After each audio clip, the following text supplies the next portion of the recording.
Oh God, please, no! No! No! No!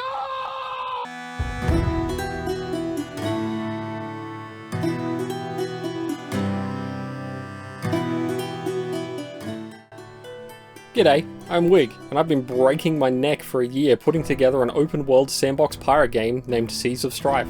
Today I'm going to go over the dynamic faction and trading system which is integral to making the world feel more alive and interactable, so let's get right into it. Because I'm a massive boomer nerd, my favourite thing to draw inspiration from is old school Dungeons & Dragons. I'm also terrible at keeping things realistic, and I have the studying ability of an ant, so creating a simulation game is completely off the table. I'm not about to go poring over some ancient historical records about the golden age of piracy to try and figure out the exact shading of Blackbeard's beard. Because of this, Seas of Strife is based on a fantastical world of various different races and magic. If you've watched my last video, you've probably taken note of this from the giant fucking goofy turtle, but it's probably important that I note this anyway. The world is mostly covered in water, so farmable land is one of the most sought after commodities. We're not dealing with a Kevin Costner's Waterworld, but it's pretty bad, so every race and faction is scrambling to claim as much of this life-sustaining dirt as they possibly can. Because of this, there are 6 factions that dominate the world. Each one has their own interests, cultures, and ideologies that they rigidly follow, and they're constantly at odds with each other to try and force their dogma down each other's throats. You as a player will be able to increase and decrease your reputation with these factions from your positive and negative interactions with them, which will strengthen and weaken them at will. Without delving too far into the spoiler territory, these 6 factions are the Kingdom of Valentria, which is a faction of selfless humans which preach unity and fairness above all else in the form of social programs and uplifting the downtrodden. Culturally, they're very much your answer to the England-US East India Trading Company era of seafarers.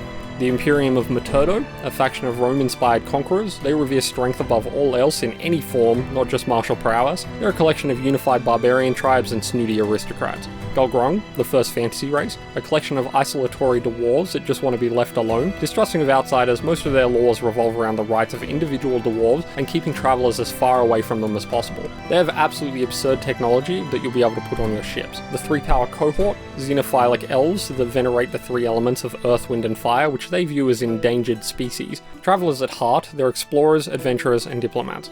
The Splash, a horde of exiled monsters herded together in the north by every other race. A rabble of gnashing teeth and spikes, these creatures are held together in a sham of a society by some unseen thread to outsiders. The last faction, named Clarity, well, you'll just have to play the game and find out more about them. I can't be giving away absolutely everything in a YouTube video, can I? All 6 of these factions have their own territories on the map, unique ships, weapons and trade goods. The player can choose to join them, work with them as a separate contractor, annihilate them entirely, or even just ignore them if you'd rather go deal with other things. The player also has the ability to create their own faction, but we're not going to talk about that because it's implemented, but good lord it's buggy. I'll fix it eventually. I swear. These factions are also constantly at war with each other, so you'll be seeing the lines of each race's territories constantly shifting, and sometimes have to navigate dangerous waters littered with the battles being raged around you. The player can influence these wars and everything else about these factions subtly, and sometimes not so subtly, through the trading system. The way that trading works is that each faction has 3 stats. These stats are Warfare, Luxury, and Necessity. Each stat controls a facet of that faction.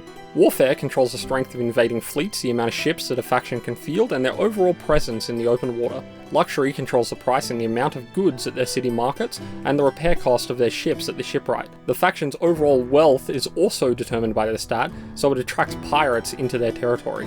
Necessity controls the effective size of the city and town's garrison. The higher the stat, the more defensible their dwellings are. These stats are defaulted by the amount of trading towns a faction owns. I've come to call these trade nodes. The more of these a faction owns, the higher the default value of the stat.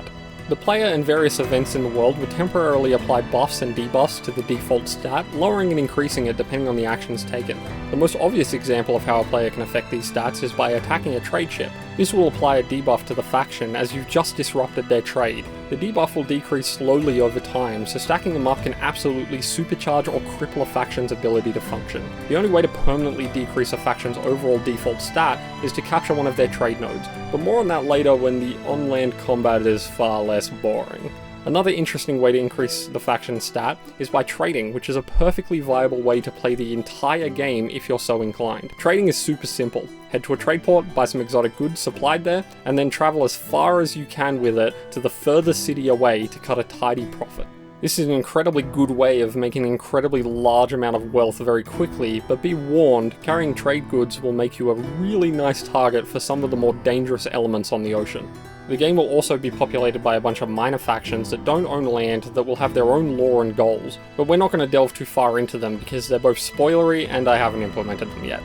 But you'll be able to increase and decrease your reputation with them at will just the same as the major factions. The 3 trade stat system is incredibly simple, but the sheer amount of dynamic world events that it spawns is absolutely insane. No 2 players games will play out in the exact same way, and that's important for replayability and also just keeping things overall interesting. So that's the trading system and factions. As always, feed me criticism so that I can make this game better and better. You can do this by following me on Twitter, joining my Discord, or commenting down below. Links to my socials are in the description. I also haven't really got a plan for the next video, still a lot to talk about, but I'll likely shift towards what I'm working on right now instead of what's already been implemented.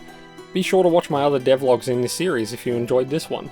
But thanks for listening to my inane, sleep-deprived ramblings, and I'll see you in the next one.